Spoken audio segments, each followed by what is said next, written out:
Imagine Camus happy. Richard Mayne presents a documentary portrait and reconsideration of the French writer and novelist Albert Camus, with recordings of Camus reading from his own work.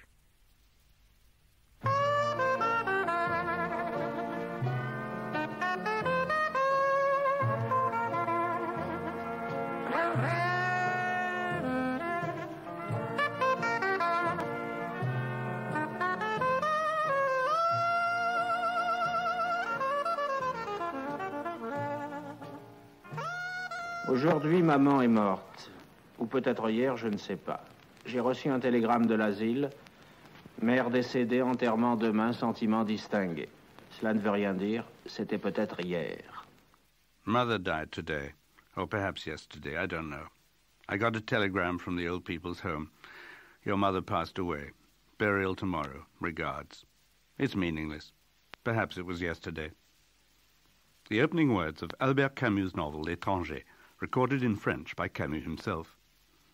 There are still people today in France who will be able to recall the impact of that novel when they opened it and read the very first paragraph. Professor David Walker. A contemporary novelist in English, such as Julian Barnes, his first novel, Metroland, has two young characters who regret the fact that they'll never be able to write the best novel because the best beginning to any novel has been written by Camus in L'Étranger. David Walker is Professor of French Literature at the University of Keele. As he says, Albert Camus' first novel, L'Étranger, had an impact that people still remember, nearly 50 years since it was published in July 1942. Not only because it was wartime, and France was occupied, and few good books were coming out. What made L'Étranger, the stranger or the outsider, so remarkable was its laconic, deadpan power. Mother died today, or maybe yesterday. I don't know. That first sentence by the narrator and central character, Meursault, conveys his zombie-like, some would say psychopathic indifference. Later he describes killing an Arab. The story takes place in Algeria, then still legally a part of France. The murder seems to leave Meursault as indifferent as the death of his mother, or the prospect of his own death after his trial and sentence. Stony-eyed, the stranger looks on at life as if at some alien game, partly incomprehensible. Morality and justice are mere words. The universe is absurd, a tale told by an idiot, signifying nothing. For Shakespeare, that may have been an intolerable thought, but Camus could live with it and play with it, as he played with the narrative structure of the novel itself. Does David Walker think that weakens the book? There are inconsistencies in L'Étranger. The first part of the novel tells Meursault's story. The second part of the novel has Meursault in court, on trial, for an event which was the culmination of that story which is told in the first part. And there's something rather suspect about the coincidence that it's just the events that Meursault puts down in the first half which turn out to be crucial in the trial in the second half. And in a naturalistic reading of the novel, that causes problems. But in a post-structuralist or deconstructionist reading of the novel, these inconsistencies are precisely what make for the interest of it. And to that extent, then, the novel is about storytelling, about the falsification of events or different versions of events as seen by different people, and there, too, that's a crucial element in discussions of narrative theory. So academic critics are naturally drawn to L'Étranger. It's been translated into English in two different versions, and equally popular are Camus' other novels, La Peste and La Chute. La Peste, the plague, is set in disease-stricken Oran, but many people read it as an allegory of France's occupation by the Nazis. In the fall, La Chute, a so-called penitent judge, a former altruist, reveals the pride underlying his do-gooding, and then accuses everyone else of the same sin.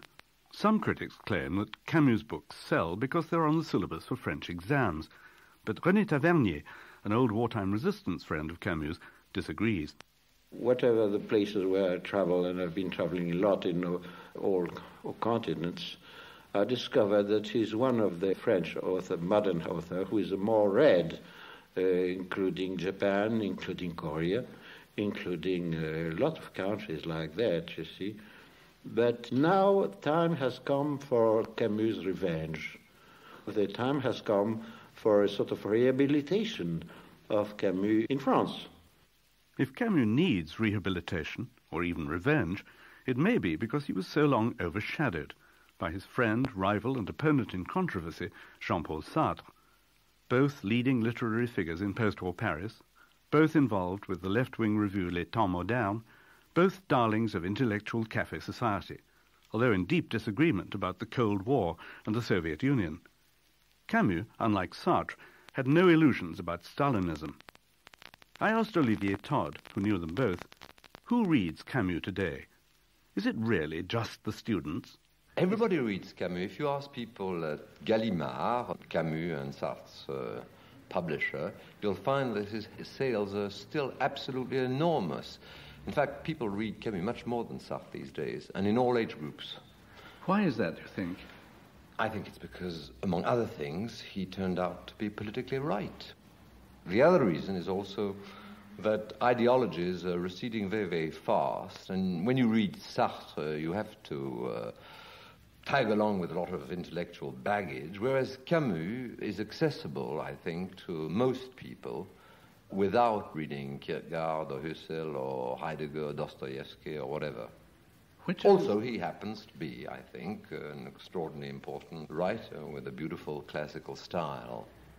What does that mean precisely? Well, he is the anti-colloquial artisan, an artist. At one end you have Céline, the spoken word, and at the other end you have people like Monterland or Camus, perfect use of the subjunctive. I mean, that's a joke. And use of what we call in French la période, the rather long or short sentence, very clipped, every word having been weighed. It's a curious mixture with Camus, because as an essayist and as a columnist, he used fairly long sentences, but not as a novelist, except in La Chute. I mean, he used the piano and also an organ.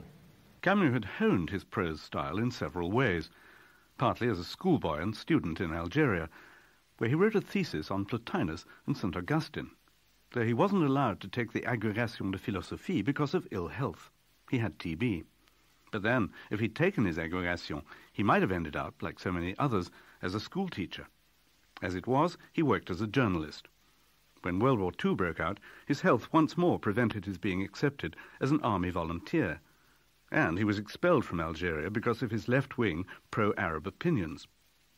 This combination of circumstances eventually led him into the French resistance and to a clandestine underground newspaper. Its name was Combat, the same as the resistance circuit which printed and sold it. It had an enormous distribution, 300,000 copies all over France. The leader of Combat, the organization, was Claude Bourdet, and he was so busy with the underground war that he needed someone to run the paper. I wanted to find somebody with an experience in journalism, and one of my assistants remembered that one of his former assistants, called Pascal Piat, had been a journalist in Alger Républicain. And Alger Républicain was a very left-wing, pro-communist or near-communist paper published in Algiers before the war. And Piat was asked to come back to the service of the underground and take over the paper, which he did. That was something like September or October 1943. And then he had to find people to help him, and Camus, Albert Camus, had been one of his buddies, one of his fellow journalists in Alger Républicain. I was arrested in end of March 1944. There had to be a reshuffle because many of the jobs I used to do in the resistance had to be taken up by Pascal Piat, and so Camus took more and more influence in the organization and the leadership of the paper. How did he strike you when you first met him? Well, he had humor, which you find pretty seldom in French people generally, in French writers, I should say.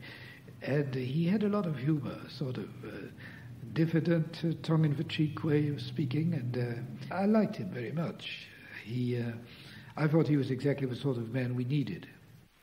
Il a fallu 5 années de lutte obstinée et silencieuse pour qu'un journal né de l'esprit de résistance publié sans interruption à travers tous les dangers de la clandestinité, puisse paraître enfin au grand jour dans un Paris libéré de sa honte. Cela ne peut s'écrire sans émotion. Cette joie bouleversée qu'on commence à lire sur le visage des Parisiens est aussi, et plus encore peut-être, la nôtre. Mais la tâche des hommes de la résistance n'est pas terminée. Il y a eu le temps de l'épreuve. It has taken 5 years of stubborn, silent struggle for a newspaper born of the spirit of resistance and published without a break despite all the dangers of its clandestine life to appear at last in broad daylight in a Paris liberated from shame. That cannot be said without emotion. The shock of joy one can see on the faces of Parisians is what we feel too, and perhaps more strongly. But the resistance still has work to do. So began Camus' article in Combat on Monday, August the 21st, 1944, when the last Nazi troops were being driven out of Paris. It was entitled From Resistance to Revolution, a phrase which the paper adopted as its motto.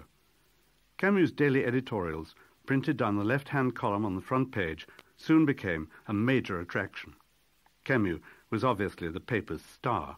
Oh, yes, it was fantastic, because he was a journalist of formation. You know, he was a journalist as a young man in Algiers, and he knows very well, and that was fantastic in Combat, that he invented clean journalism, you know, clear, very honest, and he had the idea of a journalist very, very strong and very precise, and with a great honesty, and that was the most important. He has this sort of clarity of mind, fantastic, extraordinary, with the limitations that it supposed, you know. He was not a romantic, he was not, you know, he have not a great imagination, but he was a very precise man, you know. Guy Dumur, theatre critic, fellow journalist, and friend of Albert Camus. But how did veterans of the resistance regard this new star in their firmament? One of them who read him in Combat was Rene Tavernier. He was no revolutionary. As a man of the centre politically, was he really happy with this left-of-centre paper? Oh, it was a real adventure.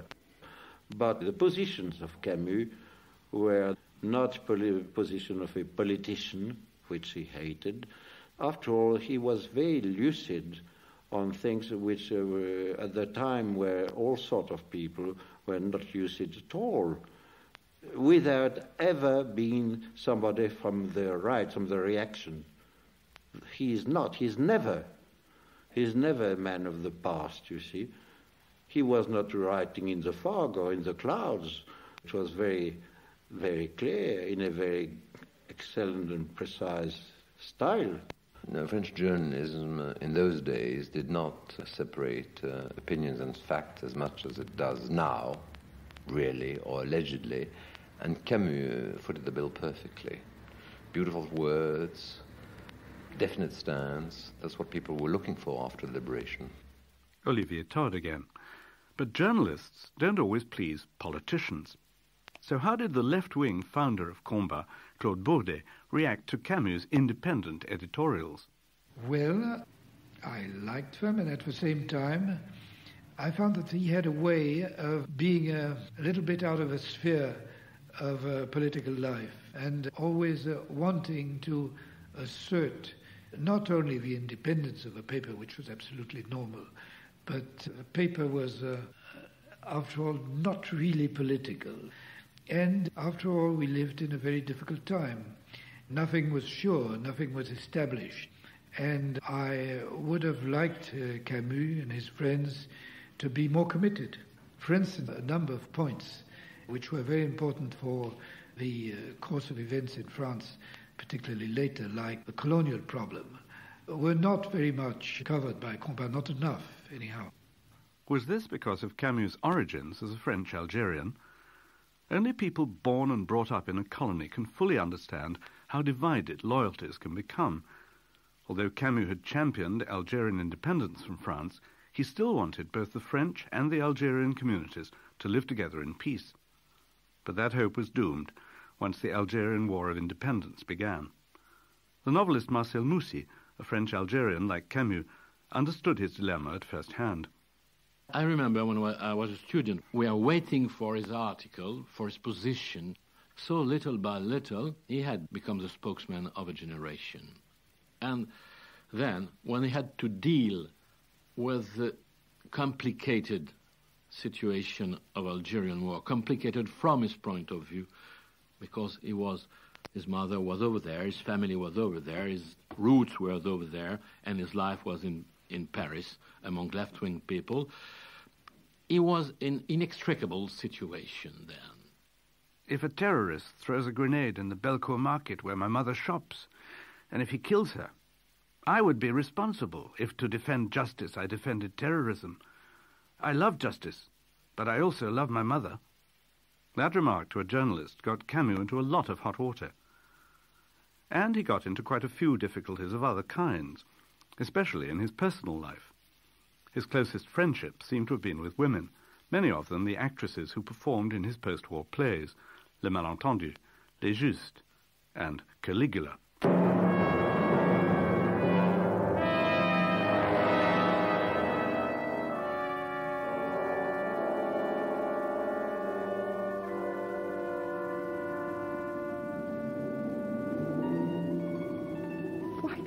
Share my happiness with you. Who says I'm unhappy? Happiness is kind. It doesn't thrive on bloodshed. Then there must be two kinds of happiness, and I've chosen the murderous happiness, for I am happy.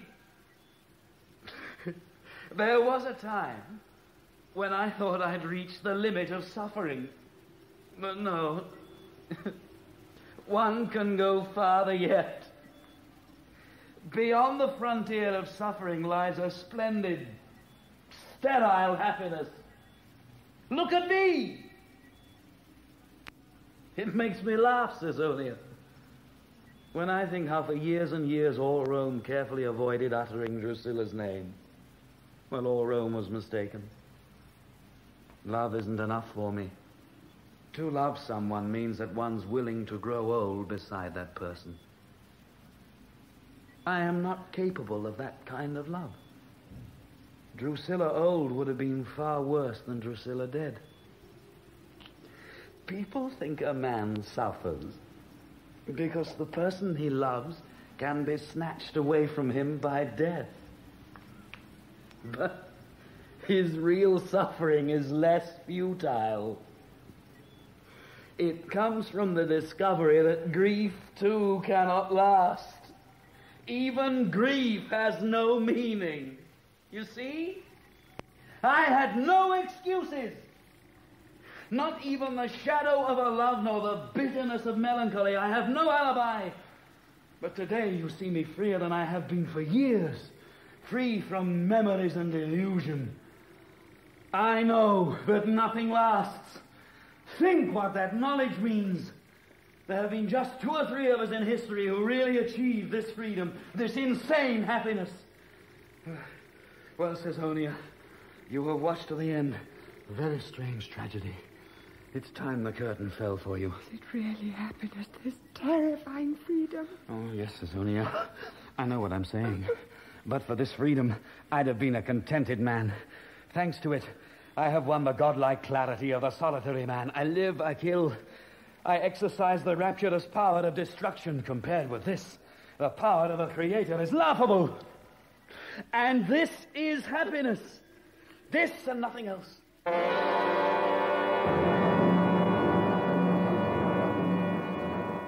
Kenneth Haig has another, more dangerous outsider, the murderous Caligula, and Sean Phillips as his lover and victim, Caesonia, in a BBC version of Camus' play, first broadcast in 1961. Camus had been involved with the theatre since his earliest years in Algeria, but it was after the war, at a semi-private reading of Picasso's playlet, Desire Caught by the Tail, that the actress Maria Casares first caught sight of him. He was to become more than a friend. In her memoirs, Maria Casares wrote, "Looking at that face, which I seem to have known forever, at that strange devotee of the only cause still left to be fought for, yet so often defeated, seeing that clear, open, penetrating, cruelly aware, yet always sympathetic gaze, hearing that secret, passionate voice, grimly vehement, proud, ironical, fraternal, facing all the contradictions that make a man when he recognizes and masters them, I suddenly felt my own contradictions, and with them the promise at last of the greatest joys and the purest, cruelest sorrows. In men, Albert Camus inspired less high-flown language. His French-Algerian contemporary, Marcel Moussy, sent his own first novel to the publishing house of Gallimard, where Camus was a reader and editor, and he recalled their first meeting in an editorial office there. I found him a very pleasant man, very, very attentive to the man he was talking to. He told me, I'm only interested in creators and their works. And he had read, of course, the manuscript and made a very small remarks about it, but very precise one. I remember, for instance, there was a name of a tango of the time, just after the war. And he told me, I'm not sure it's the right title. And he began whistling the tango, which was the right one, and he said, this is the right title. And I had used to a few words, but which were not French, but used in North Africa. And he asked me to find an equivalent in France. And afterwards, I remember the end of the meeting, he just looked at me straight in the eyes and said, you must be very ambitious. Of course, I was blushing and went away. Another Frenchman from Algeria, the editor Jean Daniel, summed up Camus' appearance in 2 words. Very handsome. Well, he used to seduce anybody, you know that. 2 of them, at that time, Gérard Philippe, the actor, and Albert Camus, inspire dreams of girls, and I think, and boys too. And we were in love with them too. Both, I mean. He was like a brother, you know. He was somebody very warm. There were a warmness in him, except perhaps in the last years. But he was a very, very warm, very kind, and very human. You know, he liked very much life. He liked women more than than anybody, and he had a great charm. He looked like a little bit like Humphrey Bogart. He had something of Humphrey Bogart. He has this sort of charm. Camus' journalist colleague, Guy Dumur. And, like Humphrey Bogart, Camus would take time out to go on the town. With Jean Daniel, for example.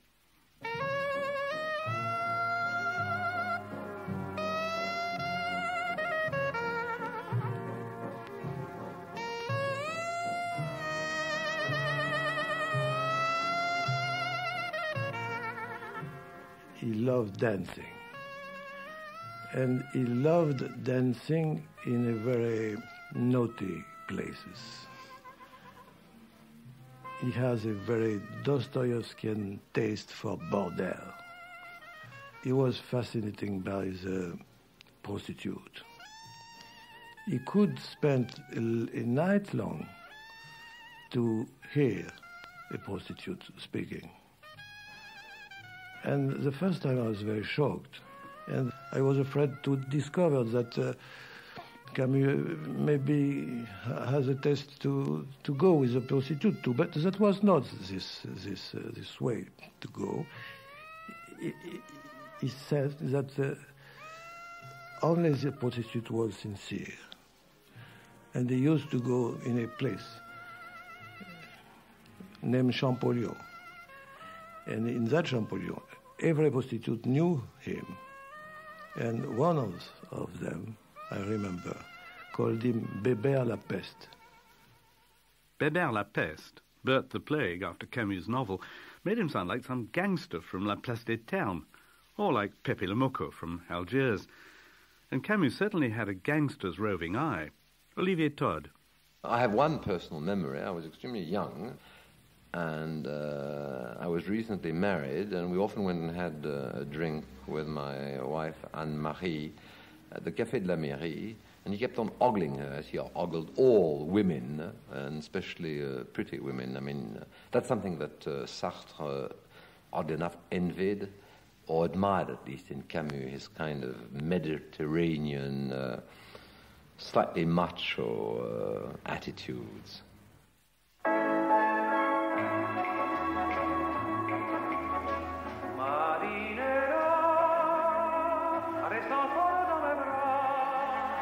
Le Central Sporting Club rue du Fond-Duc à Oran donne une soirée pugilistique dont il affirme qu'elle sera appréciée par les vrais amateurs. En style clair, cela signifie que les boxeurs à l'affiche sont loin d'être des vedettes, que quelques-uns d'entre eux montent sur le ring pour la première fois et qu'en conséquence, on peut compter, sinon sur la science, du moins sur le cœur des adversaires. Un Oranais m'ayant électrisé par la promesse formelle qu'il y aurait du sang, je me trouve ce soir parmi les vrais amateurs. The Central Sporting Club in the Rue de Fond-Duc in Oran is putting on an evening of boxing, which, it says, will be enjoyed by true lovers of the ring. In plain language, that means that the boxers on the program are far from well known, that for many of them this is their first time in the ring, and that while there may not be much skill on display, there will certainly be some energy. A man from Iran having galvanized me with his firm promise that there'll be blood, here am I tonight among the true lovers of the ring. Macho indeed. Blood, sweat, dust, and Tino Rossi songs over the loudspeaker before the bouts began. Romance before murder, said Camus. He wrote his description of that evening in 1939, but he kept his love of sport throughout his life. It doesn't show much in his novels, but then, as David Walker says, Camus tended to avoid simple self-portraits. The personality comes through a lot in the journalism, the lyrical essays and so on, and it's a fact that in the novels there is a concerted attempt to depersonalize himself, or rather to isolate aspects of his personality. You know, he said that probably the author is best found in the whole of his work rather than individual books. So it's rather tricky. One can find clearly elements of himself in L'Étranger, Meursault, the man who suffers from a particular susceptibility to the ordinariness of life and a lack of emotional response to life and so on. On the other hand, Clémence in La Chute, with his ironies, his sophistication, his subtlety of response, his hypocrisy, his self-consciousness, that too is Camus. Puis-je, monsieur, vous proposer mes services sans risquer d'être important? Je crains que vous ne sachiez vous faire entendre de l'estimable gorille qui préside aux destinées de cet établissement. Il ne parle en effet que le hollandais. À moins que vous ne m'autorisiez à plaider votre cause, il ne devinera pas que vous désirez du genièvre. Voilà. Might I, sir, offer my services without the risk of pestering you? I fear that you will not be heard by the worthy gorilla who presides over the destiny of this cafe. I am afraid that he speaks only Dutch. So unless you authorize me to plead your case, he will not realize that you would like some gin. The obsequious tones of the penitent judge in The Fall, La Chute, read there in French by Camus himself, quite a contrast with his voice in other moods. Some people read La Chute as self-accusation, Camus mocking himself for having espoused too many good causes and enjoying them too much. But, like it or not, Camus was inescapably a political figure, and, at the time, highly controversial. This may be why the first full-length biography of him was written not by a Frenchman, but by an American, Herbert Lottman. As he got deeper into his subject, Lottman rather changed his mind. I began really thinking of the writer, of the literary man, and I realized that this was, I won't say secondary as a consideration, but he became for me the actor in this political drama, and I found myself continually turning my attention to the political side of his life. I hope not to the detriment of the other side, but he became for me an example of courage in politics. Lottman was not universally popular in Paris when his book came out in 1979, nor at that time was Camus. It was partly because of his quarrel with Jean-Paul Sartre. Sartre was the editor of Les Temps Modernes and a close friend, until Camus published his great attack on revolutionary totalitarianism, L'Homme Révolté, the rebel. The controversy that followed was one of the most famous in recent French literary history. In retrospect, how does it strike Olivier Todd? I think that Camus-Sartre relationship is not edifying or exemplary, but the most interesting one. Camus published L'Homme Révolté. There was a long discussion at Les Temps Modernes about what to do about it in 1951. Sartre didn't want to reply himself to L'Homme Révolté, so he asked Francis Janson, a philosopher essayist, to do it. Janson slashed L'Homme Révolté. Camus wrote back very haughtily, and though he'd known Sartre for years, it started, his reply, by Monsieur le Directeur. And then after that, Sartre barged in And he said of Camus, vous avez été l'admirable conjonction d'une personne, d'une action et d'une œuvre, which one could probably roughly, very roughly translated. I saw in you the admirable conjunction, the admirable union of a man, of a type of action, by which he implied political action, and of literary achievement. And when you read stuff about Camus these days, it's interesting to see that Sartre, his so-called permanent enemy at the end of Camus' life, in fact wrote sentences full of admiration. And I must say that in his later years, when I saw him, Sartre always talked, yes, I'd say fraternally and almost tenderly about Camus, which Simone de Beauvoir, like a very angry schoolmistress, never did. Sartre's companion, Simone de Beauvoir, was unpopular with other friends of the great man, beside Olivier Todd. But at the time, of course, she, Sartre, and Camus wearing black sweaters and drinking whiskey in left-bank nightclubs while listening to jazz and Juliette Gréco. More accurately, existentialism was a school of philosophy, deriving from Kierkegaard, Heidegger, and Husserl.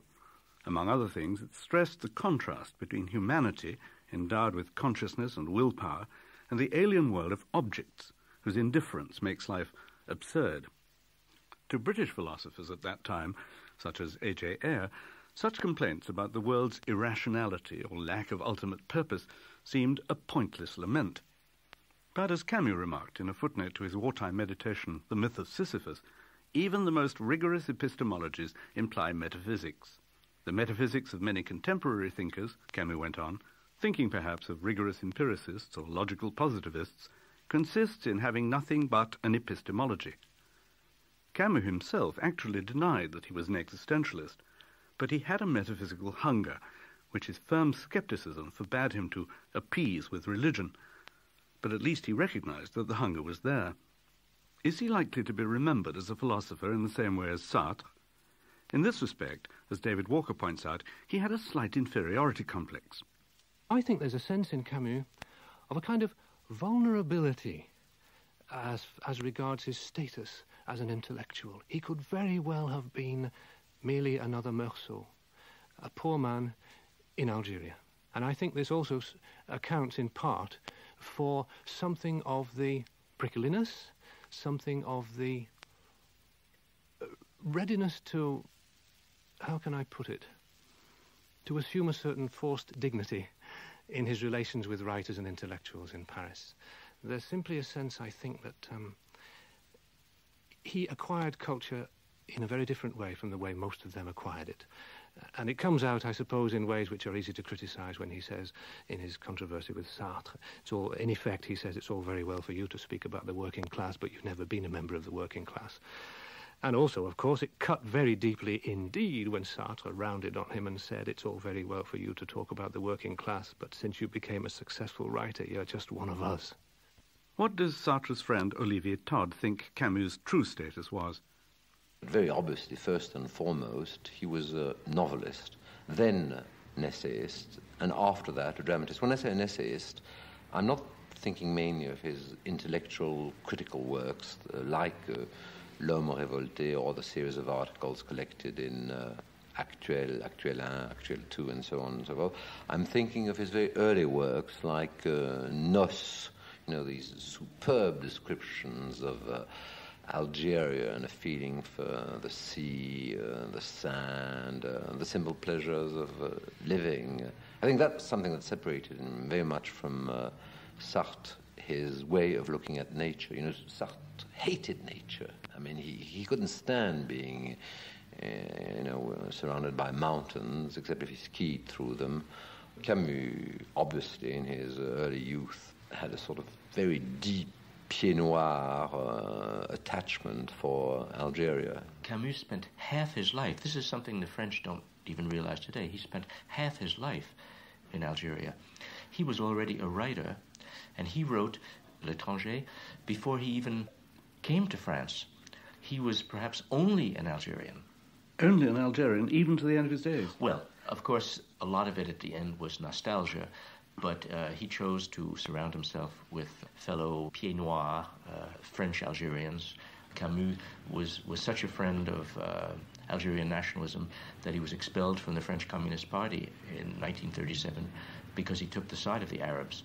The fact is that Camus was ambiguous. He was like William Faulkner, who had to choose between justice and his mother. It was very hard for them to consider that they belonged somewhere else than the city and country in which they were born and grew up. Camus' mother died in Algiers. Camus' brother lived in Algiers until he was forced out. Camus' American biographer, Herbert Lottman again. So Camus was doubly l'étranger, the outsider. Rather like Marcel Moussy, he was a Frenchman in Algeria and an Algerian in France. He never got used to living in Paris. I mean, he was very famous, but he had no real contact with the people. I think his youth in Algeria, which was longer than mine because he stayed over there for 30 years and I stayed only for 20 years, deeply impressed him. The majority of Europeans, apart from the French people, were Spanish, particularly in the department of Oran, and there were Italians and Maltese people in the department of Algiers and Constantine.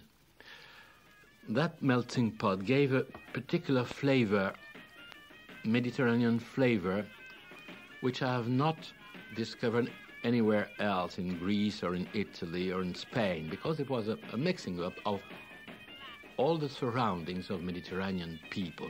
It's very difficult to be defined now because it does not exist and won't exist anymore. To seek it out, you have to look his senses tingling and alive. He loved the sunshine and the sea, the football and the swimming. All the more so, perhaps, because of the tuberculosis that made them at times forbidden fruit. But his escape route from poverty was education. Herbert Lottman. Much of Camus' education was self-education. He had to raise himself. He did go home not only to a family that couldn't read, but his mother, with a speech defect, could barely speak. I mean, he came from extremely humble surroundings. He was very fortunate in that the French lycée system is universal, and you could have in Algiers a lycée practically up to the standards of a Paris lycée. So part of Camus' development must be due to the luck he had in going through the French educational system. If you did go through it in those days when getting the baccalaureate was still a real prize and for the elite, you were somebody even in Bab el-Oued, the lower middle class neighborhood of Algiers. That education was not only an escape route, it was also a standard by which things had to be judged. Hence Camus' punctilious classical style. Hence also the great importance he attached to the education of his own children, Jean and Catherine, boy and girl twins. When they were still at school, he was living away from home, but once a week he came to dinner with the family and insisted on going through their weekly school marks, their carnet de notes, particularly if these were not as good as he knew they could be. In that same room of the Camus family apartment, aching with ambivalent memories, Jean Camus recalled the trial by ordeal of those weekly grillings. Every Wednesday he came and dined here, and after dinner we had a session here in this room with my father, and this was very, very, very strong because my father never said a word stronger than the other. But this was cool, more than cool, severe, precise. It was very hard, and it was such a difficult trial that Catherine told me recently, and Catherine is a person who can bear many things. And she told me, you know, Jean, the Wednesday, I knew what was going to happen after dinner with your carnet de notes, and I was unable to eat. Did Albert Camus feel or fear that his absence from the family might be the reason for the bad carnet de notes? We shall never know. But when, on the 4th of January 1960, he was killed in a fatal car crash, his absence became permanent. His son Jean was 14 years old. He was at home with his mother when she picked up the telephone that day. I knew that something had happened, and within seconds I knew father was dead. And at this moment I had an enchaînement, a chain reaction of thoughts, which was the following. I remember very well. The first thought was that the end of the carnet note on the Wednesday. As soon as I thought that, I thought you will se reprocher, you will reproach yourself. You will reproach yourself the thought. And as soon as I thought that, I thought, and you'll be wrong. You don't have to. A touch there of his father's tough-minded precision and honesty? Perhaps.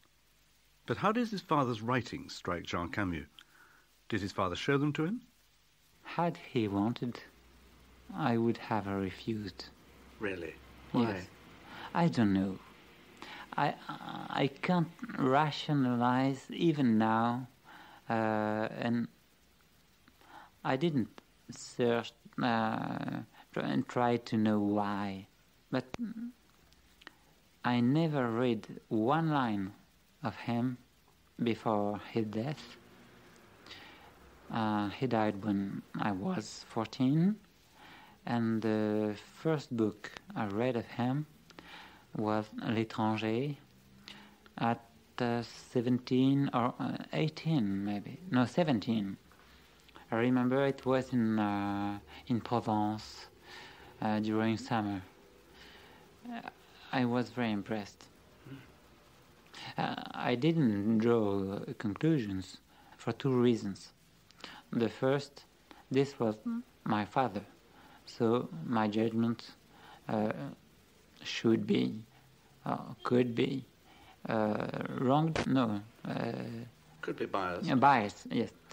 Second reason, I felt too close to the character of Meursault, of L'Étranger. You felt, in the same way as he, alienated, indifferent. Yes. You felt the absurd before you. Mm-hmm. Was that a feeling that you had had before his death? All the things that face Meursault, the absurdity of life that he feels. Yes. Did you feel that before your father died? Yes, of course. Why was that? I don't know. I've been told all my life that I was an observateur. How do you say that? An observer. An observer, yes. And maybe this is the explanation. You hardly can observe this world without being a bit strange and astonished. But Jean Camus' favourite of all his father's novels is not L'Étranger. There's many sides of his personality, but there's one work when I heard him talk. This is La Chute. And I understand why. In most of his work, he tried to put aside the brilliant side of his personality. But when writing The Chute, the theme, le propos, the aim commanded that the brilliance was present. Anyway, when I read La Chute, what we call in French the tournure grammaticale, the way of speaking, the type of humor, kind of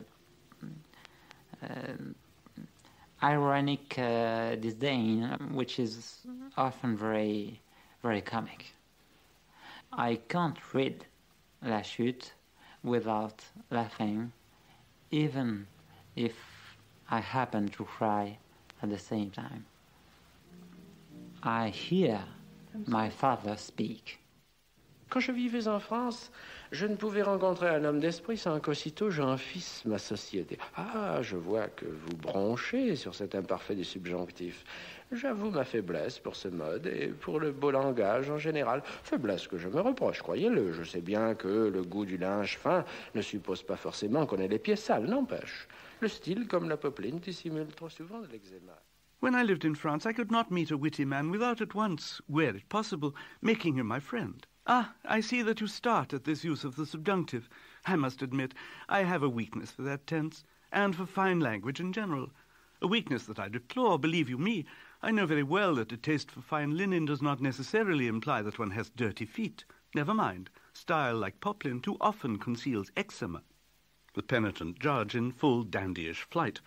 But, as David Walker stresses, La Chute is not all laughs. It's in La Chute that there is also a bitterness in the irony, and it may well be that Camus' children, growing up in the 50s, when Camus was going through a particularly difficult phase, picked up that aspect of his voice at that time, because it was there then, and perhaps not there at an earlier stage in his life. Camus' biographer Herbert Lottman knows that voice and what it sprang from. Guilt, confusion, an insecure marriage, a private life discordant with Camus' public role, which was soon to lead him to the 1957 Nobel Prize. When you read La Chute, knowing what we now know about Camus in the several years before he wrote the book and while he was writing the book, you see that it was a personal confession, it was a temptation of St. Anthony, and it had, of course, in a sense, this overtones of, let's say, redemption, Christian redemption, because, of course, Camus, even as an agnostic or as an atheist, grew up in a world of religion, of his mother's religion, his countrymen's religion. So when you write in a context, and this is, of course, a layman's religious confession. He's a man who is obsessed by the stuff of Christianity, while rejecting, I think, viscerally, all that Christianity does with it, so that he's haunted by a sense of lost world, paradise, Garden of Eden. The theme of the homeland, the exile is crucial in his work. And at the same time, he experiences and writes about the sense of culpability, the sense of sinfulness which assails people merely when they simply confront the world in all its contingency and its lack of justification, the unhappiness and unjustified suffering in it. And he, in a sense, is a fellow traveller of Christianity. He said some very kind things to Christians. He was very friendly with Christians, and yet he was adamant that he could not share their belief. Je n'ai pas envie de mourir et je lutterai, mais si la partie est perdue, je veux faire une bonne fin. Rieux se baissa et lui serra l'épaule. Non, dit-il. Pour devenir un saint, il faut vivre, lutter. I don't want to die, and I'll fight the illness. But if all is lost, I want to make a good end of it. The doctor bent over him and gripped his shoulder. No, he said. To become a saint, you have to live. Fight. A scene from La Peste, where death is finally catching up with a young man who revolted against his father, a judge who imposed the death penalty on criminals. Another would-be saint in the book is a very eloquent and almost persuasive Christian preacher, but he too is no mouthpiece for Camus. The most striking voice from on high in Camus' work is heard at the very end of his play Le Malentendu, The Misunderstanding. This is set in an inn whose proprietors regularly murder lonely travellers to steal their money. By mistake, Le Malentendu, they murder and rob their family's long-lost son. Appealed to for help, God replies through the mouth of an old servant in one appalling curtain-line word: non. Le Malentendu was first performed in 1944, before World War II had ended. But 12 years later, in the piping days of peace, the message of La Chute was barely more encouraging. In my opinion, the works of Camus has to be studied again in the light of the reading of La Chute. Because La Chute is in the works of Camus has the same importance of Lecture dans un souterrain de Dostoevsky. In my opinion, it is certainly one of the short books where a man questions himself radically. When I read that book for the first time, as I knew the man, as I could guess that every detail was of the life of Camus, I asked to myself, what can remain of that man? He accused himself so deeply, so radically, so cleverly, that the question is for me, is there anything possible in that world for a man who wrote La Chute? After La Chute, is there anything except silence? Camus' friend, colleague and compatriot, Jean Daniel. Well, silence was perhaps one option. A Japanese student of Camus, Hiroshi Mino, has even written a book called Silence in the work of Albert Camus, noting, for example, how attentive he was to the inarticulate and the half-expressed. But Albert Camus had no plans to be silent himself or to go into a retirement as a sage. At the time of his tragic, absurd death, he still had work in progress. David Walker. In terms of his creative output, there are two great question marks. One is Le Premier Homme, which he was working on when he died, and which he thought would mark a great revival in his creative output. He'd given enough proof in La Chute and L'Exil et le Royaume that he was far from finished. But he was aware himself that Le Premier Homme was to be something different. It was to be a big novel. It was to break away from the stylized characterization which had figured in his earlier novels. It was to get away from the rather broadly drawn mythological elements in his earlier novels, and one would dearly like to know how it would have turned out. In terms of his theatrical production too, of course, he was about to take over one of the state theatres in Paris as director, and he had, in the later part of the 50s, done a good deal of directing himself and adapting of other authors' works, and perhaps he could have been a very significant theatre director as well as a playwright. What all that might have involved, we can only guess, at least until Albert Camus' notebooks are finally published, as they may be. Even then, we may not know for sure. What seems certain, though, is that Camus would have gone on confronting the agonizing dilemma of the absurd. This, thinks his old resistance colleague Rene Tavernier, was the central concern of his life. Camus certainly had the sense that the whole human life and the whole world in which we were living, or we are living, is for many, many, many reasons absurd. But at the same moment, he had the feeling that this effort, without any real complete result, has to be always done and makes you happy. I mean, unhappiness or difficulties makes you happy, gives to your life a meaning. This is the same moment quite interesting, rather, in a way, pro-Christian, but it's also something rather new in modern world. It is something very important, and it gives to Camus his profound originality. At the end of his philosophic treatise, The Myth of Sisyphus, Albert Camus stated his conclusion. Sisyphus, you remember, was condemned for all eternity to push a boulder up to the summit of a mountain, only to see it roll back down again every time. Written in the first years of World War II, when France seemed condemned to occupation by the Nazis for no one knew how long, that book seems to me to show extraordinary courage.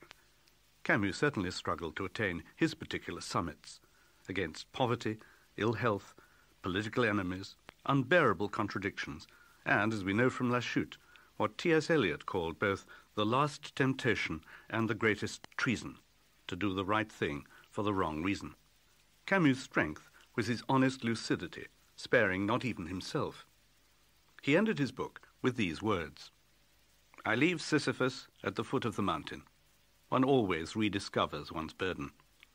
But Sisyphus teaches us a higher duty, able to deny the gods and to raise great rocks. He also believes that all is well. This universe of ours, although now without a master, seems to him neither sterile nor futile. Each grain of this stone, each sparkling crystal in this dark mountain is a world in itself. The mere struggle to attain the summit is enough to fill the heart of a man. We must imagine Sisyphus happy."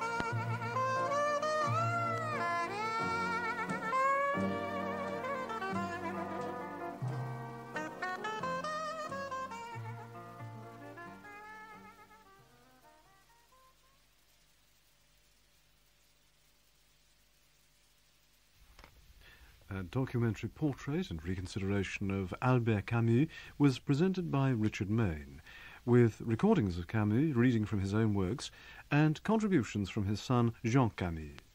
From Claude Bourdet, Jean Daniel, Guy Dumur, Dr. Herbert Lottman, Marcel Moussy, Rene Tavernier, Olivier Todd, and David Walker, Professor of French Literature at the University of Keele. Imagine Camus Happy was produced by Judith Bumpus. And the programme will be discussed in Critics Forum next Saturday evening at 5:45 here on Radio 3.